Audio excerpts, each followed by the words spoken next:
কি মনে হচ্ছে আমি কোনো আর্ট গ্যালারিতে রয়েছি? একদমই না। আমি এই মুহূর্তে দাঁড়িয়ে আছি কলকাতার অন্যতম ব্যস্ততম একটি রাস্তায়, যে রাস্তা এই মুহূর্তে পরিণত হয়েছে কালার করিডোরে। আমার পেছনে আপনারা দেখতে পাচ্ছেন মুড়ি আর চপের ছবি।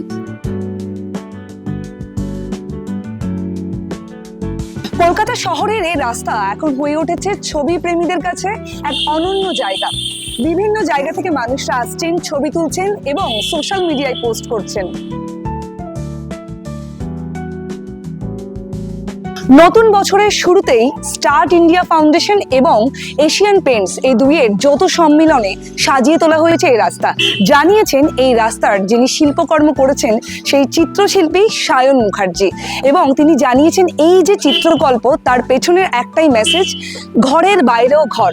আর তাই আপনারা ছবিতে দেখতে পাচ্ছেন কোথাও প্রেসার কুকারের ছবি, কোথাও আবার লুডো খেলার ছবি, আবার কোথাও রয়েছে চপ মুড়ির ছবি। কি ভিডিও দেখে নিশ্চয়ই এতক্ষণে ভাবছেন যে কোথায় এই স্ট্রিট।